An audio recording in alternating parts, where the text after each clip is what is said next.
Hello, this is Jack from tofluency.com. Welcome to this English lesson where we're going to look at the difference between accuracy and fluency when it comes to using English, when it comes to writing and speaking. Now, the difference between these two is this. Accuracy is concerned with how you form the sentences. If you use the correct grammar, the correct vocabulary, and if you use the sentence in the right situation. Whereas fluency is more concerned with the speed at which you speak or the efficiency in which you speak. And you can think about times when you have been concerned about one of these areas. So think about a time when you were speaking with somebody and you were concerned about using the right word. You weren't sure if that word was correct for that situation.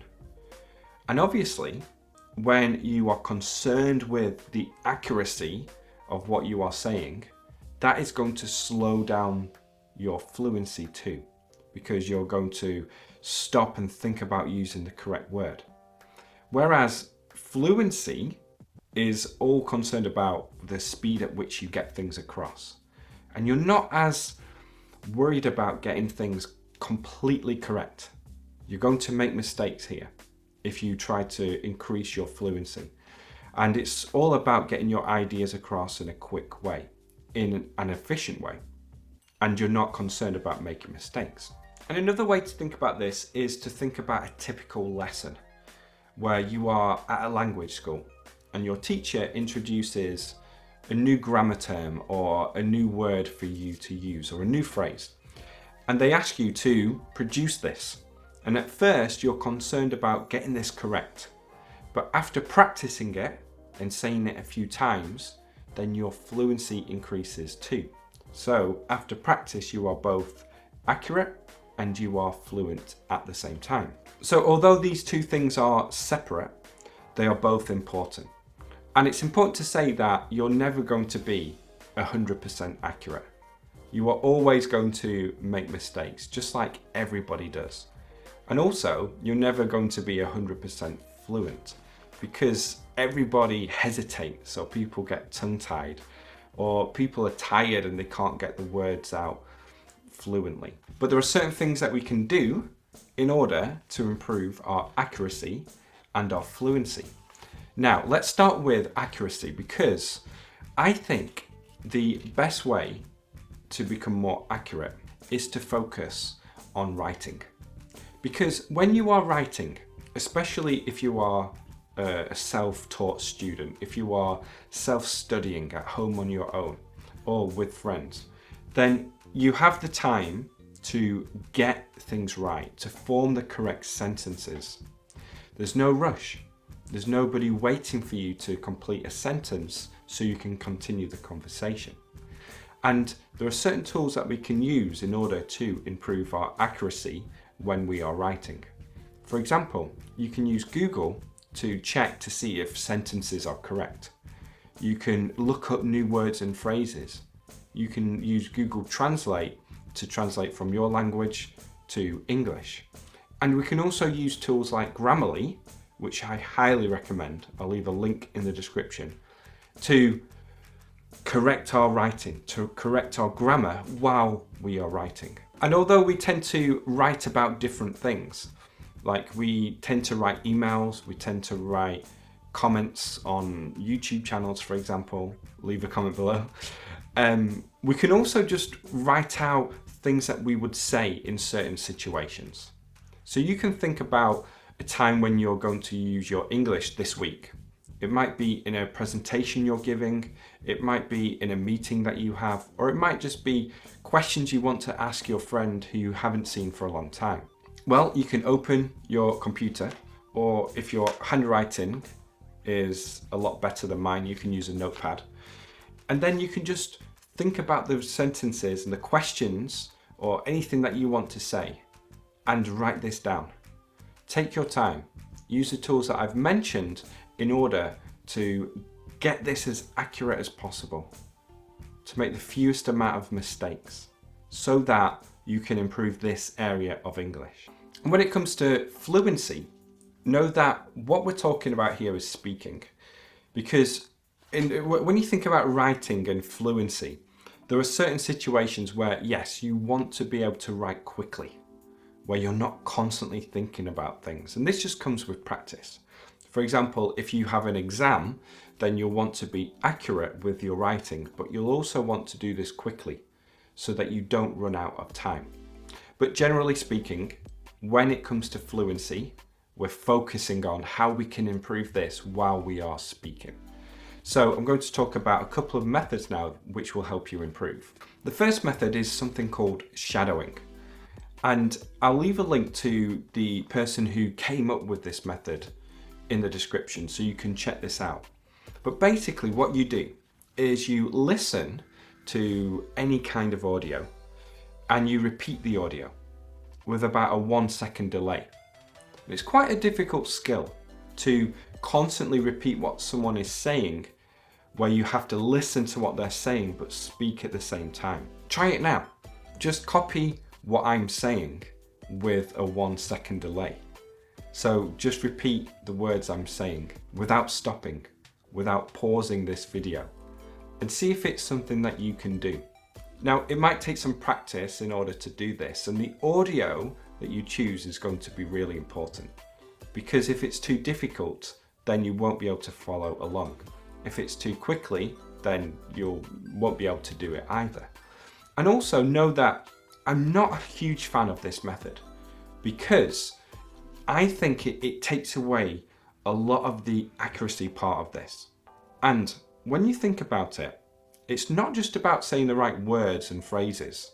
It's also saying the correct sounds, using the correct intonation and stress, and the whole rhythm of English when you are speaking. Because you want to be accurate with this too. Otherwise, people won't know what you're saying if you use the correct sounds, or if you use the wrong sound at the wrong time. And when you are shadowing, what you're doing a lot of the time is you are mumbling. You're not saying things, you're not enunciating clearly. It's all mumbled together.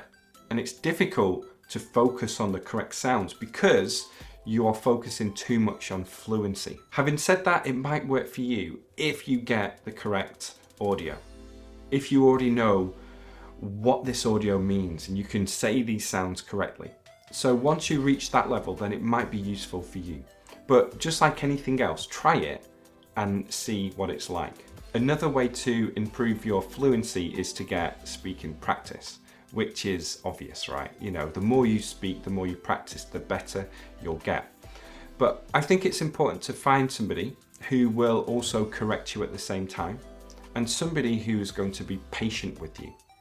Because if you try to force fluency too much, then everything breaks down.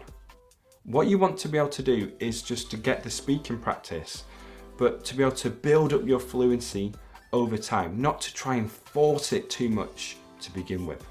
So find a language exchange partner, somebody who's good, somebody who listens to you, and somebody who is patient, or find a teacher. And this teacher can also correct you when you make mistakes. So you're working on both things here. But it kind of goes without saying that getting speaking practice is going to improve your fluency. The next method is something that I have come up with over years of teaching English and learning languages myself. And it's called the Fluency method or the LRRC method. I haven't got a really good name for it yet. Basically what you do is instead of shadowing and continuing the audio, you pause audio, or you get lots of sentences instead of one long dialogue. So you listen to a phrase, I've been to London 2 times. Then you repeat it, okay? So you listen and then you repeat. But then you also record your version. So you record it on your phone or on your computer. Then you compare your version to the original audio. And you listen. You listen carefully. You listen for mistakes you make, for the sounds that you make. and you think, okay, what do I need to do in order to make my version, or what do I need to do so that I can say this phrase just like the original? So maybe you need to change your intonation. Maybe you need to learn a sound of English that you're saying incorrectly. Maybe you just need more practice.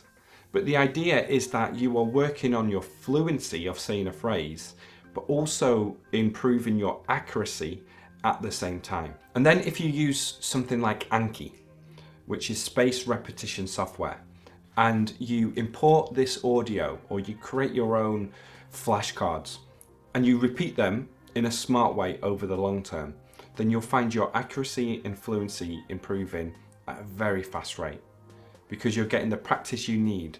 You are making sure that you're saying these phrases correctly, and then you're repeating them over the long term so that they can just come out more naturally when you're having conversations. And the key to this is finding phrases that are suitable for you. Now, I have a program where I take phrases from lessons, from conversations my wife and I have had, from some of my grammar lessons, and I give you the downloadable flashcards so that you don't have to spend the time making them. But you might want to make them yourself instead, or in addition to the program, where you find audio online, you put it into a flashcard and you repeat it. And you might not want to even do the repetitions with the flashcards. You might just want to repeat the phrase a couple of times to improve your accuracy and fluency. It just depends on you. It depends on you and your situation, how you learn and how much time you have. In summary, both of these areas, accuracy and fluency, are important, and you want to constantly improve both. So that method I've just given you will help you do that. But also do things like writing, where you can focus on making sure that you are completely accurate with what you're saying. So you can take your time to build that up. Have conversations with people. Work on your speaking at home where you're practicing on your own. And also try shadowing and let me know what you think. Have you used shadowing before? Has it worked for you? And if it has, share tips. So share what worked for you below so that other people can learn from your experience. And like always, if you have enjoyed this video, then please like and share it.